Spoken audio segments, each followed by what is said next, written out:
Let's not sugarcoat it. Jenson Brooksby has one of the worst serves in the history of the ATP Tour. Yes, the worst. For a man standing 6'4", potentially taller, a former top 40 player, a guy who's taken down top seeds at Grand Slams and Masters events, Jenson Brooksby's serve is a liability, a flaw, and a weakness that's so glaring it's almost comical. Today, we're breaking down why Brooksby's serve is the biggest paradox in modern tennis. A tall player with zero firepower who somehow built a successful pro career despite a serve that wouldn't scare a junior. We'll look at the mechanics, the data, the match impact, and ultimately ask the question, how far can you go in the modern game with a serve that barely hits 110 miles per hour? Let's start with the basic contradiction. Jenson Brooksby is 6'4", close to the same height as guys like Daniil Medvedev, Alexander Zverev, and Stefanos Tsitsipas. Even players like Marin Cilic and Juan Martín del Potro, big hitters with big serves, fall into this category. You'd expect him to be crushing first serves at over 125 miles per hour, following it up with court-dominating patterns and easy points. But Brooksby's serve is different. It's a dud. His first serve hovers around 105 to 110 miles per hour, well below ATP averages. According to ATP's official stats, the average first serve speed on tour is around 120 to 125. Even clay courters like Casper Ruud average higher than that. Brooksby, on the other hand, has a first serve average speed of just 108. Now, what's even more damning? His first serve points won percentage, one of the most important serve stats, routinely lags behind. In 2022, he won just 68% of first serve points, while the ATP average is around 74 to 75%. That may not sound like a lot, but in pro tennis, that's the difference between holding serve and getting broken. And this isn't just a matter of placement, it's a matter of biomechanics, and Brooksby's mechanics are something else. Brooksby's serve is like a science experiment gone wrong.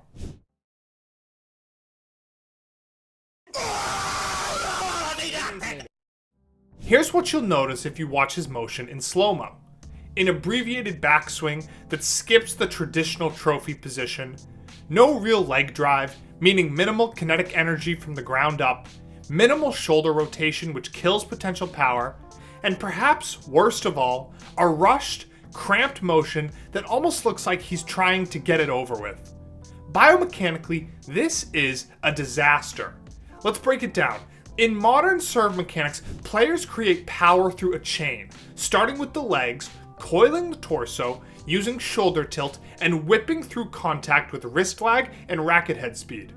Brooksby essentially bypasses the first three links in that chain. According to a 2022 study published in the Journal of Sports Science and Medicine, optimal serving involves a kinetic chain sequence from the ground up, with hip and shoulder separation being key contributors to serve velocity.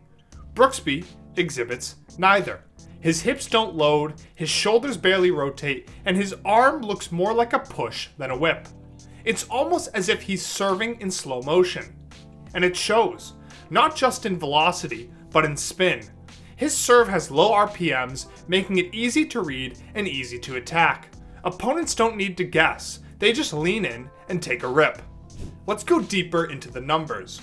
According to Tennis Abstract, which compiles match-by-match serve stats for ATP players, in 2022, Brooksby averaged 1.7 aces per match, one of the lowest among top 50 players. His double fault rate was relatively low, sure, but it came at the cost of aggression. He essentially just rolled in second serves to stay in the point.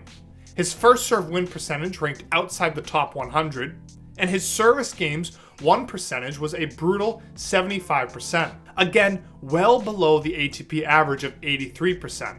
Want context? In 2022, John Isner won 93% of his service games, Nick Kyrgios 90%. Even someone like Diego Schwartzman, generously listed at 5'7", won a higher percentage of service games than Brooksby.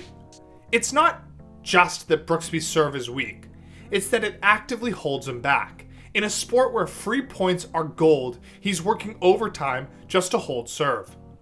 And that brings us to the weirdest part of all. Despite the worst serve in modern men's tennis, Jenson Brooksby is still a problem.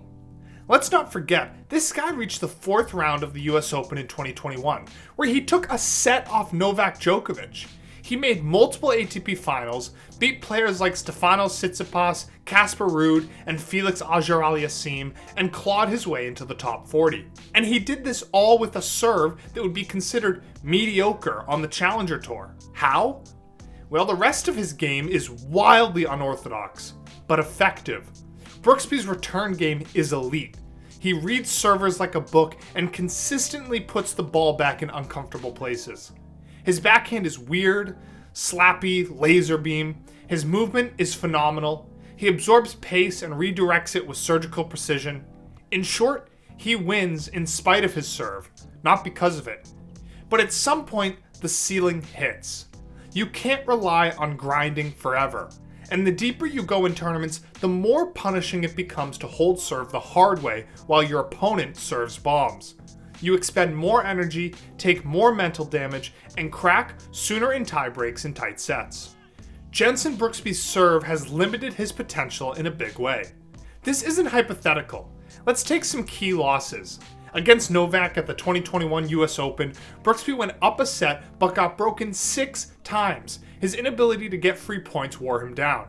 And Djokovic, being Djokovic, exposed that serve mercilessly. Even on slow surfaces like clay, where you'd think a weak serve might be less exposed, Brooksby's first serve percentage and hold rate dipped further, because he couldn't even bluff the power. This isn't a matter of just tweaking the toss or adjusting stance. To fix this, we think Brooksby would need a full mechanical overhaul. A new backswing, more shoulder rotation, better leg drive, and probably a better mindset on serve. But that's easier said than done, especially mid-career. He's also been hit hard by injuries, especially to the wrist and shoulder, which makes serving even more complicated. The very motion that could save his career might also break it. By the way, if you're enjoying this kind of deep dive breakdown, hit that like button and subscribe to Hot Take Tennis. We don't do cookie cutter content. We dissect the game with brutal honesty and data-backed takes. If you want to roast someone else's technique or think we're being too harsh, drop your take in the comments. Let's debate. Let's compare Brooksby to other ATP players with quote-unquote bad serves. You might think of Diego Schwartzman, but he's 5'7". His weak serve is forgivable. Even guys like David Goffin, known more for their baseline game, have functional serves that bail them out. No one has the same combination of height, weakness, and inefficiency that Brooksby does. Even Marin Cilic, who once struggled with consistency on serve, could blast 135-mile-per-hour serves when needed. Brooksby doesn't have that gear. This might be the most glaring case of wasted physical advantage in tennis today. Now, the million-dollar question: can Jenson Brooksby fix his serve? We think theoretically yes, but in practice, it's not so easy. Fixing the serve at the elite level is rare. It requires not just new mechanics, but a full mental reset. You've trained one motion for 15 plus years. Retraining it means unlearning everything. And if you've already reached the top 40, it's easy to fall into the trap of, why change what got me here? Plus, he's dealing with injuries. In 2023, Brooksby underwent wrist surgery and missed most of the season. That makes any mechanical change even riskier. Could he take a full year off, hire a serve specialist like Craig O'Shaughnessy or Goran Ivanisevic and reinvent himself? Sure, but will he? That's the real question. Jenson Brooksby might just go down in history as one of the most unique players of his generation. Crafty, disruptive, intelligent, and stuck with the worst serve of any modern top 40 player. It's a shame, too, because everything else in his game is sharp. He's fun to watch, he's different. But in a game where the serve is king, Brooksby's barely swinging a plastic sword. So where does this leave us? Maybe nowhere. Maybe he fades out, becomes a footnote in tennis history, a guy who could have been great but never found his weapon. Or maybe, just maybe, he rewrites his mechanics, boosts that speed, and becomes a threat again. But what do you think? Does Brooksby have time to fix this? Or will his serve forever be his downfall? A glaring weakness in an otherwise beautiful mess of a game? Drop your thoughts in the comments because this one's going to spark some debate. And until next time, keep your toss high, your shoulder coiled, and your takes hotter than Brooksby's second serve. See you next time.